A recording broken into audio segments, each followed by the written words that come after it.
لیکن آپ تو ابراہیم علیہ السلام سے ہمیں یہی تو سبق ملتا ہے. قربانی پہ لوگ اعتراض کرتے ہیں نا, یہ مسلمان پہلے دن جا کے لاکھوں جانور کاٹ دیتے ہیں, آج تو وہ پھر اس میں بھی یہی, بھائی اتنے پیسے کسی جہیز میں دے دو, کسی غریب کو دے دو, اتنے موٹے کٹے لانے کی کیا ضرورت ہے. اس سے غریب بچیوں کی شادیاں ہو سکتی ہیں, اس سے یہ ہو سکتا ہے, اس سے یہ ہو سکتا ہے. تو ہمارے مذہبی اسکالرز ان اعتراضات کے جواب بھی دے رہے ہوتے ہیں. وہ جواب اپنی جگہ درست ہیں کہ بھئی اس سے معیشت بلند ہوتی ہے, بڑی حکمتیں وغیرہ وغیرہ, لیکن اس کا اصل جواب پتہ ہے کیا ہے؟ صحابہ نے نبی سے پوچھا, یا رسول اللہ قربانی کیا ہے؟ آپ نے فرمایا سنت ابیکم ابراہیم, تمہارے باپ ابراہیم کی سنت. ابراہیم نے تو گائے تھوڑی ذبح کی تھی, انہوں نے تو بچہ ذبح کیا تھا. کیا مطلب؟ اللہ نے ابراہیم کو کہا بیٹا ذبح کرو, لٹا دیا ذبح کرنے کے لیے. اس کی کوئی لاجک بنتی تھی؟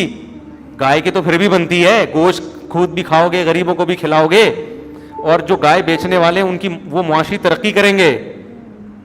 ایسا ہی ہوگا نا, لوگوں کو پروٹین ملے گا کھانے کو. گائے کے گوشت میں بہت زیادہ پروٹین ہوتا ہے. یہ بچوں کو مرغی پہ نہ لگاؤ, گائے کے گوشت کھلایا کرو, بچوں کی جان بنتی ہے. گائے کٹے جیسے بن جائیں گے وہ.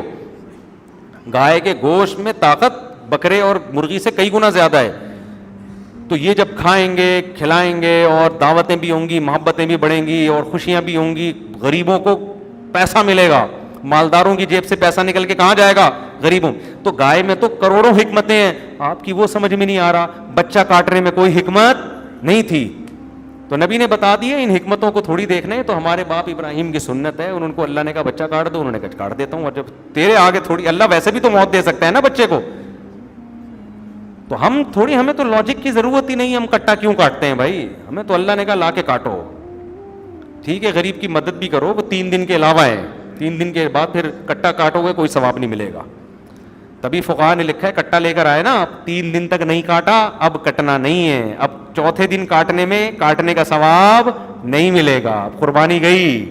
اب یہ کٹا اٹھا کے کسی غریب کو دے دو یا کباب بنا کے کھا جاؤ, اب قربانی نہیں ہے. ہاں اس کی قضا واجب ہے, تو قضا بھی ایسا ہی ہے کہ جانور نہ کاٹو, پورا پیسے صدقہ کر دو. اب کاٹ دیا تو پھر گوشت صدقہ کرنا پڑے گا. لیکن قربانی کے 3 دن ہیں, چوتھے دن نہیں ہوتا. اسی وجہ سے میں صدقے کے بکروں کے خلاف ہوں. جانور کاٹنا عبادت اور سنت صرف بقرعید میں, عقیقے میں ہے اور حج میں ہے, عمرے دم کے طور پر ہے. اس کے علاوہ جانور کاٹنا اسلام میں عبادت نہیں ہے. صدقے کے بکرے کا کوئی تصور نہیں ہے اسلام میں. صدقہ ہے وہ تو پیسوں سے کرو, راشن ڈالو وغیرہ, اس پہ تفصیلی بیانات ہو چکے ہیں.